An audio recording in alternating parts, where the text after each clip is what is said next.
안녕하세요. 여러분, 아동교육 지도사 수업을 함께할 박혜린이라고 합니다. 자, 우리가 이번 시간부터 아동교육 지도사에 대해서 함께 공부를 할 건데요. 먼저 목차를 한번 같이 보도록 하겠습니다.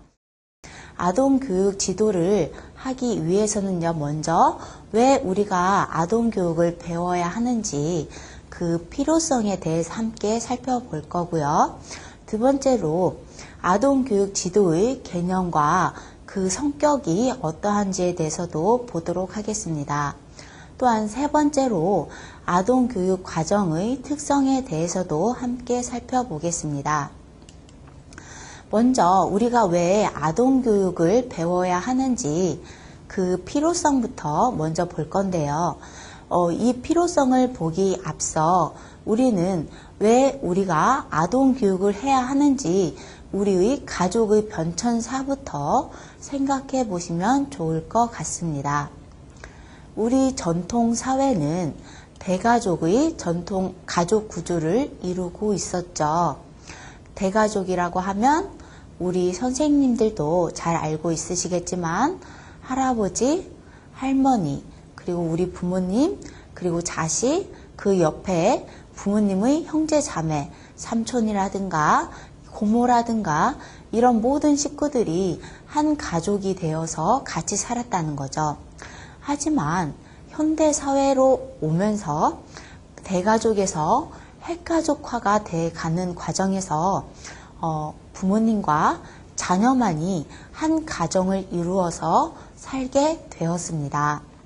그에 따라서 대가족 때는 우리 부모님께서 일을 나가신다든가 외출을 함으로 인해서 부모님의 부재가 있더라도 할아버지나 할머니, 삼촌이나 이모가 부모의 역할을 대행해 주어도 되는 그런 현실이었으나 핵가족화가 되었을 때는 부모가 없으면 아이들을 돌보줄 다른 어른이 없기 때문에 아동교육이 그만큼 절실해지고 우리 사회에서 필요하게 됐다라는 겁니다.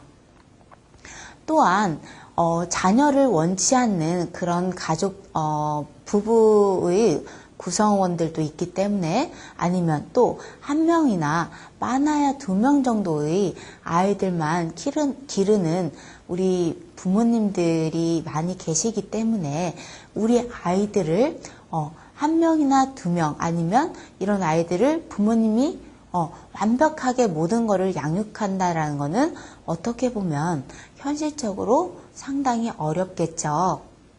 이런 사회적인 문제를 어떻게 하면 우리가 잘 해결할 수 있을까라는 그 취지 하에 시작된 것이 아동교육의 필요라고 보시면 될 것 같습니다. 또한 예전과 달리 우리 어머니들, 즉 여성들이 그만큼 교육열이 많이 높아졌죠. 대부분이 다 남녀 평등으로 대학을 나오고 똑같이 취업을 하고 똑같이 경제활동을 하는 상황 속에서 같이 살아가다 보니까 어떻게 됐죠? 자연적으로 결혼 생활이 늦어지기 시작했습니다. 옛날 우리 부모님 세대를 잠깐 생각해 보자면 우리 부모님은 23살 이 정도 23살에서 4살 정도가 결혼 적령기였고 25살 이상이 되면은 저 아가씨 문제 있는 거 아니야? 라는 생각을 하는 게 사회적 이념이었습니다. 하지만 지금 어떻죠? 기본이 30살이 넘어야 결혼하는 거는 당연시 되었고 또 결혼을 안 하는 여성은 저 여성은 경제적으로 능력이 있는 여성이구나 라고 생각을 하지 문제가 있어서 결혼을 안 하는 거야 라고 생각하시는 분들은 아마 없을 거라고 생각합니다. 이렇게 여성의 경제적 지위가 높아짐으로 인해서 당연히 부부 생활에서도 같이 맞벌이가 그만큼 늘어나고 그로 인해서 아동을 케어하고 보육하고 할 부모님이 그만큼 시간이 줄어들었다는 것도 아동교육의 필요성 중에 하나라고 생각하시면 될 것 같습니다. 이런 사회적 현상으로 인해서 우리 자녀 양육에 대한 부모님의 기능이 많이 약화되고, 요즘은 또 너무 저출산으로 인해서 요즘은 우리 생각은 어떻죠? 당연히 아이들은 부모가 책임을 지는 건 당연한 거지만 거기에서 더 나아가 지역사회에서, 국가에서 함께 기르자라는 게 지금 현재의 우리 가치관이라고 생각한다면 아동교육 역시도 부모가 모든 걸 다 책임져서 교육하겠다라는 건 아무래도 무리가 있고요. 이 아이들을 부모를 대신해서 선생님이, 지역사회가 함께 우리 아이들을 어떻게 정신적으로나 육체적으로 건강하게 자랄 수 있도록 도와주는 게 바로 아동교육의 필요라고 보시면 되겠습니다. 자, 우리가 아동교육 하면 가장 많이 나오는 말들이 저출산, 고령화라고 보시면 되겠습니다. 요즘 많이들 주변에서 들으실 거예요. 우리 아이들이 나중에 경제적 활동을 하게 됐을 때, 성인이 되었을 때, 한 어른당, 그 어른이 모셔야 할, 부양해야 할 어르신, 노인들이 6명이다라는 얘기 혹시 들어보신 적 있으시죠? 한 명의, 경제적 활동을 하는 어른이 6명의, 어르신들을 돌봐야 하는 정말 과중한 그런 현실이 지금 현재 우리 미래라는 거죠. 그렇다면 우리 지금 이 사회적으로 저출산 문제가 많이 심각한 상황에 나와 있을 때 어떻게 하면 더 많이 출산을 하고 이런 위험을 조금이라도 경감할 수 있을까를 생각을 했을 때 우리 부모님들이 양육에 대한 부담을 조금이라도 줄인다면 아이를 출산하는 거에 대한 거부감이라든가 부담은 훨씬 낮아진다는 거죠. 또한 우리 아이들이 1명이나 2명밖에 되지를 않기 때문에 예전에 아이들이 7명, 8명 많았을 때는 대표로 장남이라든가 아니면 똑똑한 아이가 학교를 들어갈 수 있고 진학을 했다면 지금은 어떻죠? 어떻게든 사교육을 들여서도 다른 아이가 하는 거 똑같이 피아노도 배우고 발레도 배우고 태권도도 배우고 모든 걸 다 정성을 다해서 다 해주고 싶은 게 부모의 마음이겠죠. 이런 모든 것들이 높은 사교육 비용을 높여준다라는 거죠. 그러면은 우리 부모님들은 그만큼 경제활동을 더 많이 해야 하고 아무래도 가정에서 아이와 함께 지내는 시간은 그만큼 줄어든다라는 거겠죠. 이런 높은 교육 비용은 아무래도 가계의 부담으로 증가될 것이고 또 이런 것들은 다 부모의 물론 왜곡된 교육열에 의해서라고도 이야기하지만 한두 명의 아이들이다 보니까 그만큼 소중하기 때문에 그만큼 모든 걸 다 해주고 싶은 부모의 마음이 담겨져 있다라고 볼 수도 있겠죠. 또한 앞에서 말씀드렸듯이 결혼 연령이 예전에는 23살, 24살이었다면 지금은 30살에 넘어버린 경우가 상당히 많죠. 그래서 통계에 의하면 여성이 첫 출산하는 나이가 대부분 33살 정도 된다고 합니다. 33살이라고 했을 때 우리 여성이 평생 동안에 가임할 수 있는 그 기간이 여성이 15세에서 49세라고 한다고 합니다. 그렇게 했을 때 30살에 만약에 결혼을 해서 33살에 첫 출산을 하게 된다면 49살, 즉 길어봤자 20년이 안 되는 이 기간 동안에 얼마나 많은 아이를 출산을 할 수 있을지, 그리고 출산을 한다고 해도 그만큼 건강한 아이를 낳을 수 있는 확률 역시도 많이 낮아지기 때문에 현재의 우리 가족에서의 출산에 대한 장려를 많이 하고 있지만 그 어려움 또한 있다라는 걸 염두에 두셨으면 좋을 것 같습니다. 또한 이런 모든 저출산의 문제, 그다음에 결혼 연령의 상승, 그다음에 여성의 경제활동의 증가, 이런 복합적인 것들이 다 아동의 교육의 필요성에 의한다라는 걸 알아두셨으면 좋을 것 같습니다. 그러면 우리가 또 여기서 살펴보아야 하는 것들이 있는데요. 바로 교육의 격차라는 거죠. 우리가 점점점 더 경제적인 사회가 되어 갈수록 우리 아이들의 교육 격차는 양극화가 심하게 이루어질 수밖에 없습니다. 아무래도 우리가 가장 기본적으로 생각했을 때 경제적으로 좀 높은 수익을 얻는 부모님이라면 그만큼 자식을 위해서 고가의 교육을 투자하시겠죠. 하지만 한부모라든가 아니면은 좀 경제적인 어려움이 있으신 부모님은 마음으로는 정말 우리 아이들을 위해서 최선을 다해서 다 투자해주고 싶은 마음은 있으나 경제적인 면에서 해줄 수 없다라는 거죠. 그래서 일예로 강남에 있는 부모님의 교육열과 저 시골에 있는 농사를 지으시는 부모님의 그런 자식에 대한 교육열은 똑같이 사랑하는 마음은 같으나 투자 비용은 그만큼 차이가 있다라는 거죠. 이런 양극화가 상당히 심해지고 있는데요. 이런 심화되는 이 과정을 어떻게 하면 사회가 좀 좁혀줄 수 있을까? 어떻게 하면 교육을 못 받는 우리 아이들을 위해서 조금의 혜택을 더 줄 수 있을까라는 기본 취지도 아동 교육에 있다라는 걸 알아두셨으면 좋겠습니다.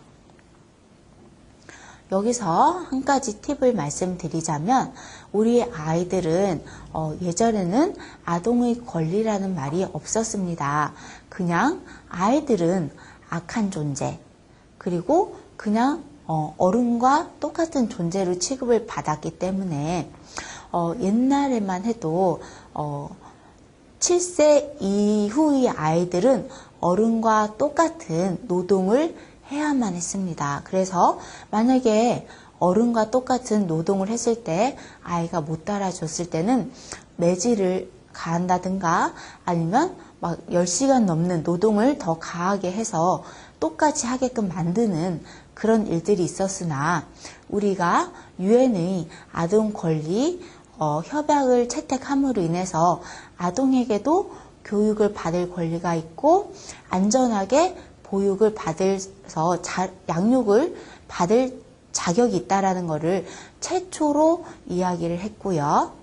또 이런 어린이의 권리를 각 나라에서 받아들임으로 인해서 법의 기준이 마련이 되었다라는 걸 알아두셨으면 좋겠습니다. 이제 뒤에서 더 자세히 이 아동의 권리에 대해서는 이야기를 나눌 건데요. 이 아동이라 함은 교육을 받을 권리, 보육, 즉 안전하게 양육을 받을 권리, 안전한 사회에서 환경에서 자라날 권리, 이런 모든 것들은 태어날 때부터 쥐어진다라는 겁니다. 그래서 이 아동을 양극화의 이 심화인 이 과정 역시도 모든 아이들은 똑같은 권리 안에서 똑같은 교육을 받아야 하기 때문에 부모가 경제적인 어려움으로 인해서 만약 우리 아이들을 교육을 못 해줄 경우에는 지역에서 또한 사회에서 우리 아이들을 교육을 시킨다는 겁니다. 그래서 이런 교육의 격차, 즉 심화되는 양극화 현상을 줄이고자 하는 것 역시도 아동 교육의 목표라고 보시면 될 것 같습니다. 또한 이 아동은요, 시민 공동체 인식이라든가 지역사회의 참여를 증대시킴으로 인해서 나중에 우리 아이들이 성장을 했을 때 사회에 어느 정도의 이바지할 수 있는 그런 재량을 만들어주는 것 역시도 사회가 해야 할 몫이고요. 또 아동교육 지도를 통해서 즉 공공의식이라든가 아니면은 함께 더불어 살아갈 수 있다라는 이런 능력을 배양하게끔 도와주는 것 역시도 부모의 역할 중에 하나이긴 하지만 더 나아가서 지역사회, 국가에서 교육의 필요성이라고도 볼 수 있겠습니다. 자, 그렇다면 아동교육의 개념을 한번 같이 보도록 하겠습니다. 우리가 앞에서 잠깐 이야기를 나눴는데요. 우리 전통사회에서의 아동의 교육이라고 함은 어떤 거였죠? 그냥 성숙한 사람, 아이들은 미성숙한 존재이기 때문에 어른으로서 성숙해가는 과정이고 성숙하게 만드는 것이 그냥 전통사회의 교육이었고 보육이었다라고 보시면 될 것 같아요. 그래서 사회가 그냥 경제적으로 노동할 수 있고 관습에 따라서 어른 잘 모시고 공경하고 경제적 활동을 하면 되는 그런 사회였다면 현대 사회에서는 아동이라 하면 지지해주고 또 그 권리를 인정해주고 또 그 다음에 어떻게 하죠? 이 세상에서 살아갈 때 물론 국가를 위해서 이바지하는 것도 있지만 스스로 자아실현을 해나갈 수 있도록 도와주는 게 요즘 현대의 보육이라는 거죠. 일례로 옛날에는 타가소라고 해서 아이들을 그냥 밥 먹여주고 재워주고 그냥 돌봄의 기준이었다면 요즘은 어떻죠? 어린이집이라고 해서 아이들의 창의성을 길러주고 감수성을 키워주고 또 스스로 무언가를 생각하고 해결해 나갈 수 있도록 자립심을 길러주고 지지해주고 이런 모든 것들이 다 복합적으로 이루어지는 게 현대의 보육이라는 겁니다. 또한 이런 아동의 보육은 자율적인 즉 스스로 무언가를 찾아서 해 나갈 수 있도록 도와주는 역할 역시도 우리 아동 교육의 이런 보육 교사 선생님들의 역할 중에 하나라고 보시면 되겠고요. 또한 가정에서 우리 부모님의 경제 활동을 하다 보니까 거기에서는 시간적인 어려움이라든가 경제적인 어려움 이런 모든 것들을 우리 아동교육 지도사 선생님들께서 대신 보상해 준다라는 거죠.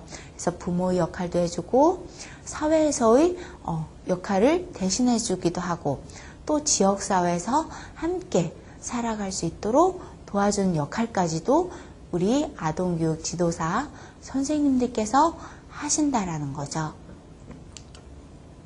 그래서 우리 여기를 보시면 아동교육 지도사의 이제 방과 후, 즉 우리 아이들이 학교 생활이라든가 어린이집 생활을 마치고 난 이후에 집으로 가정으로 돌아가는 건 당연한 일이었고 가정에서 우리 어머니가 맞아주시는 것은 당연한 일이었으나 현재는 양 부모님이 다 경제적 활동을 하다 보니까 아이들보다 더 늦게 퇴근하시는 경우도 있고요. 또 가정에서의 교육이라든가 생활지도 이런 것들에 대한 책임을 아무래도 약화된 경우에 이 방과 후 아이들을 부모님이 오실 때까지 돌봐주면서 가정생활 또 학교에서의 미흡한 수업에 대한 지도라든가 이런 모든 것들을 하는 게 우리 아동교육 지도사 선생님들의 역할이라는 겁니다. 즉, 그 밑에 줄을 읽어보시면 성인의 보호가 부족한 경우에 우리 아동에게 가정에서 느껴야 하는 안락함을 제공해주고 아동의 자질, 즉 창의성이라든가 그 아이가 갖고 있는 달란트를 개발시켜주는 것 역시도 우리 아동교육 지도사 선생님들의 역할이라는 거죠. 또 거기서 멈추는 것이 아니라 정서적인 기능이라든가 교육의 기능, 이런 모든 것들을 함께 하는 것 역시도 방과 후 보육의 역할이라고 보시면 될 것 같습니다. 즉 예전의 아동 보육이라고 한다면 그냥 돌봐주고 밥 주고 재워주는 거였다면 지금의 아동 보육은 어떤 거죠? 돌봄을 넘어서 그 아이의 정서적 안정까지도 책임지고 또 교육, 그 다음에 생활지도, 그 다음에 형제 간의 관계, 또 친구 간의 관계, 이런 사회성까지도 모두 길러주는 게 아동교육 지도사 선생님의 역할이라는 거죠. 자, 그래서 우리가 아동교육 지도 선생님들의 이런 지도의 기능을 보시면요, 복지적인 기능이 있고, 그 다음에 아동복지 기능, 복지적인 기능 중에서는 아동복지 기능, 가족복지 기능, 지역사회 기능으로 나눠볼 수 있겠습니다. 우리가 사회복지사라고 하면 그 안에 아동복지사도 있고 학교사회복지사도 있고 또 노인복지사도 있고 종류가 상당히 많죠. 그런 것처럼 이 아동교육 지도의 기능 역시도 아동의 복지적인 기능, 가족의 복지적인 기능, 지역사회의 기능, 이렇게 다 나눠질 수 있겠는데요. 먼저 아동복지 기능이라 함은 아동의 입장에서 봐서 맞벌이 부부를 위한 자녀를 방과 후에 어떻게 안전하게 나를 보호해주고 책임져 줄 수 있는, 즉 아동의 입장에서는 나를 책임져주고 보호해줄 수 있는 그런 복지적 기능이 이 아동교육의 기능 중에 하나라는 거죠. 또한 가족복지 기능으로 봤을 때는 우리 부모님의 역할, 즉 학교 교육에 대한 모자란 부분에 대한 부모님이 대신 해주셔야 하는 이런 교육에 대한 보완 기능이라든가, 그 다음에 손 씻기라든가 아니면 양치질하는 이런 부모님이 가장 기본적으로 가르쳐 주시는 이런 위생 기능이라든가, 또한 형제 간의 관계 아니면 또래와의 관계까지도 우리 부모님께서 자연스럽게 가정에서 형제들과 어울리면서 이루어지면서 배우는 이런 교육의 기능까지도 맡아서 하게 된다라는 거죠. 또한 지역사회의 기능으로서 아동이 사회의 위험한 상황에 노출되지 않도록, 즉 만약에 부모님의 부재로 인해서 우리 아이들이 길거리에 나와서 오락실이라든가 아니면 다른 유흥가 주변에서 노는 게 아니라 그런 아이들, 즉 부모님의 부재에 있는 아이들 역시도 안전한 환경 속에서 자라날 수 있게, 즉 지역사회가 모든 것을 책임져 준다라는 거죠. 이렇게 아동교육 지도의 기능에는 아동의 복지 기능, 또 가족의 역할을 대신하는 가족의 복지 기능, 또 지역사회에서 우리 아이들을 안전한 환경에서 자라날 수 있도록 하는 지역사회의 기능을 다 포함하는 게 아동교육 지도의 기능이라고 보시면 되겠습니다. 다음은 교육적인 기능을 볼 건데요. 앞에서 보육의 기능을 봤다면 지금은 교육의 기능입니다. 즉 교육의 기능은 학교 교육을 보완하는 기능이라고 볼 수 있겠죠. 즉 학교에서 배운 과목을 학교에서 완벽히 다 이해를 했다면 이런 학교 교육의 보완 기능은 필요가 없겠으나 우리 아이들이 학교에서 배운 수업만으로는 완벽하게 이해하기 어렵기 때문에 그 외에 보충되는 교육을 가정에서, 옛날에는 전통사회에서는 부모님이 그 역할을 했다면 지금은 부모님의 경제활동으로 인한 부재로 인해 그 역할을 우리 아동교육 지도사 선생님께서 방과 후 활동을 통해서 우리 아이들이 학교 교과목의 어려운 문제들에 대한 보충적인, 즉 보완하는 교육이 필요하다라는 거죠. 또한 앞에서 이제 가족의 기능과 맞물리기도 하는데요. 가정교육의 보완 기능이라고도 볼 수 있겠습니다.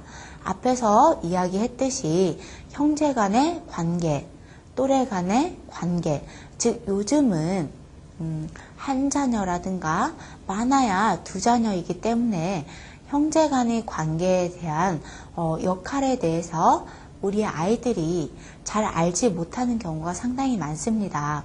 그랬을 때 여러 다른 또래 친구들을 통해서 형제 애를 기를 수도 있고, 또 같은 또래 아닌 위에 선배인 누나라든가 형을 통해서 동생의 역할, 형의 역할을 대신 배울 수 있다라는 거죠.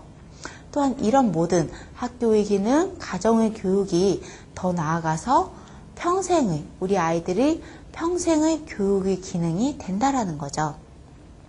즉 이 말은 우리 아이들이 배운 기본 지식은 그 배운 지식으로 끝나는 게 아니라 그 지식에 더해지고 더해져서 나중에는 하나의 성인, 건강한 정신을 가진 성인이 되는 그 모든 과정을 평생의 교육의 기능까지도 책임지는 게 이 아동교육의 기초, 기본이라는 걸 알아두셨으면 좋을 것 같습니다. 이 교육적 기능에는요, 경제적 기능 역시도 포함이 되는데요. 이 경제적 기능이라 하면 앞에서 우리가 계속 이야기하고 있지만, 즉 여성의 경제활동이라든가 사회 참여 활동을 통해서 우리 지역사회가 그 여성의 역할이라 함은 물론 경제적 활동도 있지만 아이를 기르는 보육의 기능도 함께 있겠죠. 이런 보육의 기능을 지역사회가 같이 전담해서 같이 이루어진다라는 거죠. 또 경제활동을 우리 부모님이 할 때 안심하고 할 수 있게끔 누군가가 우리 아이들을 정말 잘 보육해주고 있구나라고 생각을 한다면 거기에 따른 우리 부모님이 일하실 때 어떻죠? 더 집중해서 일에 몰두할 수가 있겠죠. 즉 우리 지도사 선생님들께서 아이들을 잘 케어해주고 돌봐줌으로 인해서 우리 부모님들은 그만큼 경제적 활동에 참여하는데 집중해서 더 생산성을 높일 수 있다는 거죠. 또한 새로운 일자리가 창출하고 또 거기에 따른 산업이 활성화됨으로 인해서 국가는 그만큼 더 부강해지고 청소년 역시도 우리 아이들을 우리 교육 지도사 선생님께서 책임지고 잘 케어해 주시고 보호해 줌으로 인해서 범죄가 그만큼 낮아지는 안전한 사회가 된다라는 거죠.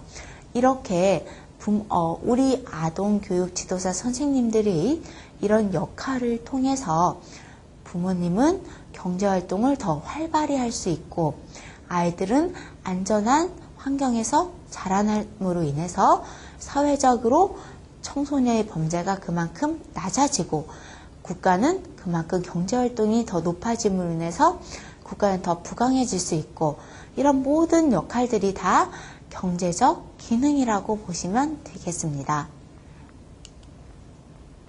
이렇게 아동교육 과정의 특성을 보시면 대상의 범위가 상당히 넓습니다. 예전에는 선별적 보육이라고 해서 즉 한부모 가정이라든가 이혼 가정이라든가 경제적인 어려움을 있는 그런 아이들만을 보육하고 책임을 졌다라면 요즘은 어떻죠? 보편적 교육이죠. 모든 아이들, 대한민국에 살고 있는 모든 아이들을 대상으로 하기 때문에 그만큼 양극화 현상을, 교육에 대한 양극화 현상을 줄일 수 있고 누구나 아동으로, 인간으로 태어나면 교육을 받을 권리, 안전한 환경에서 자라날 권리, 또한 우리가 아이로서의 권리가 이 아동의 범위에 들어간다라는 거죠.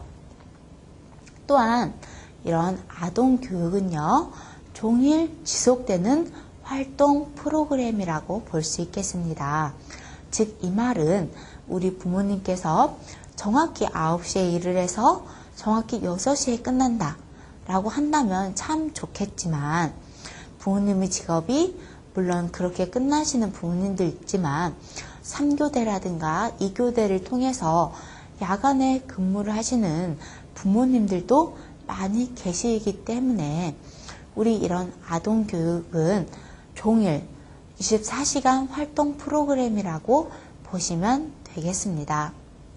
또한 옛날 전통 사회에서는 아동을 잘 기르고 건강하게 길러서 노동하게끔만 하는 게 전통 사회에서의 입장이었다면, 현재 사회에서는 다양한 감수성도 길러주고 창의성도 길러주고 또 스스로 무언가를 해낼 수 있는 지지해주는 그런 역할까지 함으로 인해서 우리 아이들의 많은 다양한 교육 프로그램이 이루어지고 있다라는 거죠. 그러니까 과거에는 그냥 타가 보육이었다면 현재는 타가 보육을 넘어서 교육까지도 함께 이루어지는 게 현재의 아동 교육이라고 보실 수 있겠습니다.